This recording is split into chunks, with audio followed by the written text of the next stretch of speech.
You're an activist. Like, what is wrong? Like, I see what's wrong in society. I am Black. Don't forget it. I know you love me on both sides of the aisle, but let me keep this real. You got to stop killing these young Black boys and girls. And then you're still loved. What a beautiful way to live when people can see you for who you are and your voice and not associate your beliefs with your colors. And while I'm sure that happens, but how are you able to have so much range? Where does that come from in terms of what you do, how you speak, and how you move, and still appearing to be loved by all? That's a great question. I mean, I think I definitely do have some people who don't necessarily want me to speak out about issues. They like the Thirsty Thursdays where we just keep it light and cute. And, my books and Teed Up Queens where we're just like having fun and he, and that's it. So I think for me, and also I don't like to call myself an activist. Like, I don't think I here's my big thing. I think what do you call yourself? I call myself a person who tries to be informed and is aware, but I'm not doing, the work of like the real activists who are in the trenches day in and day out. Like, I feel like a lot of people like to call themselves an activist. I'm like, the work that you're doing is just it's just building your brand. That's not activism. That's just you. You know what I mean? Where it's like, I'm an activist and it's just like they're getting more and more things. And I'm like, who are you helping? Wait a second.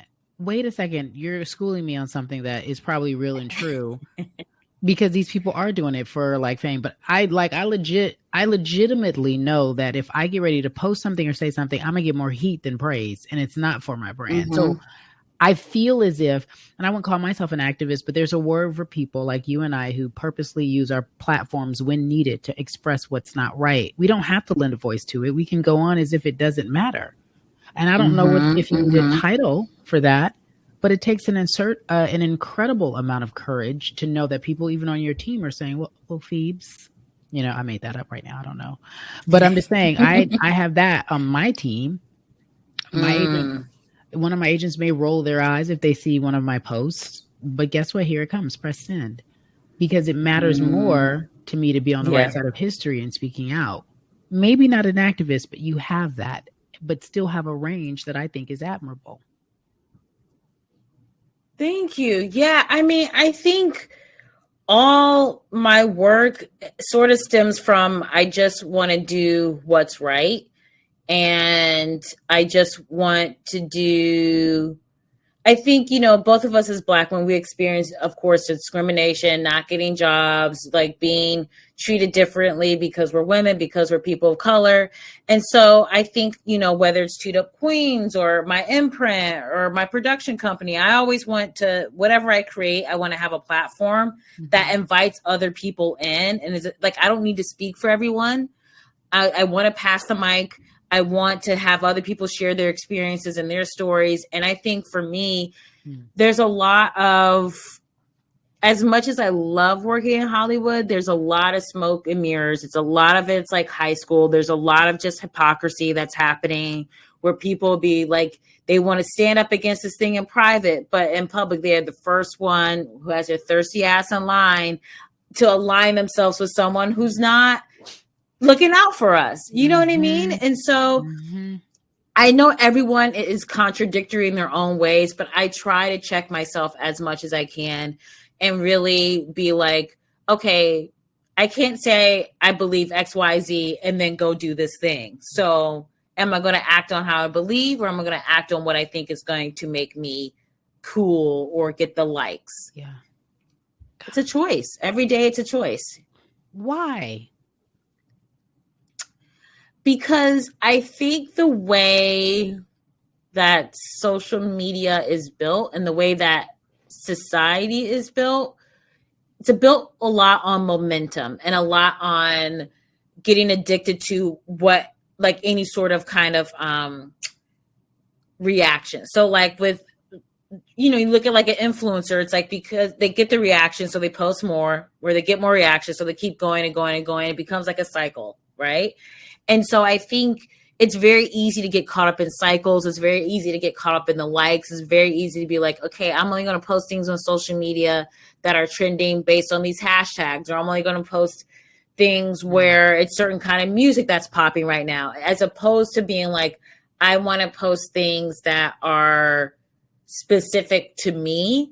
And yes, I will get a smaller audience because of it, but I'm also not beholden to them or the thing. Because I think what happens is a lot of people are like, well, I have all these followers, I have all these likes, so I can only say or do these 3 things because I don't want to make them mad. And it's like, you can't live for strangers. You cannot spend your life living for strangers. Yeah, I can preach about this all day. Yeah, I have this conversation at least once a day with somebody for 5 to 20,000 minutes because it's the truth. You know what I mean? I get so frustrated. Mm-hmm. Even like, I don't know about you, then I just take breaks. Okay. I have so many things to ask you because, again, I'm fascinated. And then what I hear from you is saying that you just try to be your authentic self. And at the end of the day, I tell my mentees, authenticity, I hope, and I'm not, a jaded Hollywood person, but I believe authenticity wins the day all the time at the end of the day. I believe that. I want to believe that. So that's what you are. That's why you have range. That's why people are like drawn to you. You know what I'm saying? Because you feel like this is a real conversation or this is a real person. Side note, listener. Okay, when I bought my first house, I only have one. I had these beautiful flowers. I had no furniture and some flowers waiting for me from who? Phoebe. Literally on my podcast, my other podcast, The Brown Print. And we just connected and she sent me flowers. She's like, I know it, it's a special moment. I just bought a house. I was like, 2 thug tears. Thank you. Like it was, people don't do that. People don't, we're so busy. We have so much going on. We don't mean to be thoughtful. Are we thoughtful? I love it. And then I think I see why you're so successful. I want to get into some of the things, the many things, like where do we begin? You talked about your imprint. Why is it called? I know why. I feel like I know why. Tiny reparations. Tell me about that. Yeah, I mean, Jessica and I, when we're doing Two Dope Queens, we would always joke that we're too ignorant to get actual reparations. Like that should be saved for like the activists and the Black people who are out here talking crazy. But we're like, we can get those little tiny moments where like, something good happens in your life, those tiny reparations, like we could get those. Like, so like if a seat opens up at a restaurant, we'll take that tiny reparation. That's cool for us. And so I thought when I was launching this imprint, and I kept thinking about when I was shopping around my first book and how nobody wanted to publish it. This was 2015, and I'm being told that, Black female authors aren't relatable or nobody wants to read them.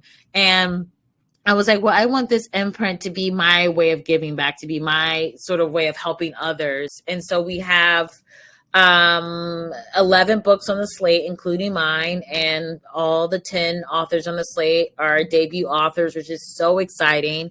And I feel like, I know that it's still early stages for the imprint, but I feel like this is exactly what it's supposed to be. It's supposed to be about helping these new writers get their work and their voices out there, and then they flourish, and I could just be a proud mama. Yeah, yes. And give them the voices that you said that need to be heard. You want to give other people the voice. That's what you do your work in. That's amazing.